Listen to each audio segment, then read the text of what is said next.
శ్రీలక్ష్మి ఒకప్పుడు రాజశేఖర్ రెడ్డి ముఖ్యమంత్రిగా ఉన్న టైంలో క్రియాశీల పాత్ర పోషించిన అధికారిని, ఆ కారణంగా జగన్కి పెట్టుబడుల విషయంలో ఆవిడ కుంభకోణానికి పాల్పడిందంటూ అరెస్ట్ చేసి జైల్లో పెట్టి తీవ్ర అనారోగ్య స్థితిలో ఆమె ఆ తర్వాత బెయిల్ మీద వచ్చింది. ఆ తర్వాత మళ్ళీ అధికారం వచ్చింది, ఇదే అధికారినిగా ఛార్జ్ తీసుకున్నారు. ఆ తర్వాత తెలంగాణ నుంచి ఆంధ్రప్రదేశ్కి వచ్చి ఇక్కడ కీలక బాధ్యతలు పోషించారు. అయితే ఆవిడ చేసిన తప్పు మరొకటి అన్నటువంటిది ఇక్కడ హైలైట్ అయింది.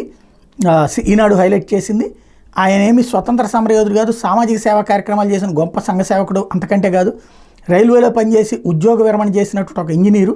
మచిలీపట్నంలో ఏడాది జనవరిలో వై నాగేశ్వరరావు స్మారకంగా ఒక పార్కును ప్రారంభించి అందులో ఆయన విగ్రహాన్ని కూడా ప్రతిష్ఠించారు. కేంద్ర రాష్ట్ర ప్రభుత్వ సంస్థలు అనేక మంది ఏటా ఉద్యోగ విరమణ చేస్తుంటారు. వాళ్ళందరికీ లేని ప్రత్యేకత నాగేశ్వరరావు ఏముందని అనుకుంటున్నారా? ఆయన రాష్ట్ర పురపాలక పట్టణాభివృద్ధి శాఖలో ప్రత్యేక ప్రధాన కార్యదర్శిగా పనిచేసిన శ్రీలక్ష్మి తండ్రి కావడమే.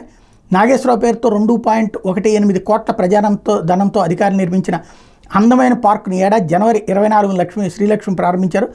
రాష్ట్ర గ్రీన్ బ్యూటిఫికేషన్ కార్పొరేషన్ నిధుల నుంచి 2 కోట్లు, మచిలీపట్నం నగరపాలక సంస్థ నుంచి 18 లక్షలతో పార్క్ ఏర్పాటు చేశారు.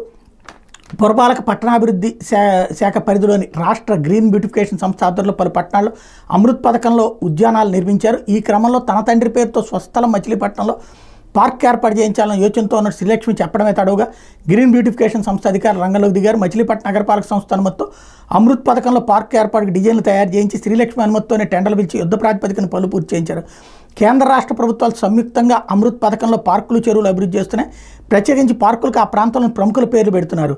మచిలీపట్నంలోని పార్కుకు పేరు పెట్టిన నాగేశ్వరరావు రైల్వేలో ఇంజనీర్గా వేరువేరు ప్రాంతాల్లో పనిచేశారు తప్పితే మచిలీపట్నంలో రైల్వే పరంగా ప్రజలకు మెరుగైన సేవలు అందించేంత కృషి చేయలేదని స్థానికులు చెబుతున్నారు. శ్రీలక్ష్మి తలుచుకుంటే ఇంకేమైనా ఉందా? ప్రజాధనంతో తండ్రి పేరుతో నిర్మించిన పార్కును తనే ప్రారంభించారు. విగ్రహం ఏర్పాటుకైన ఖర్చు 5 లక్షలు ఇస్తానని చెప్పి కూడా ఇవ్వలేదని తెలుస్తోంది అన్నటువంటి వార్తని హైలైట్ చేశారు.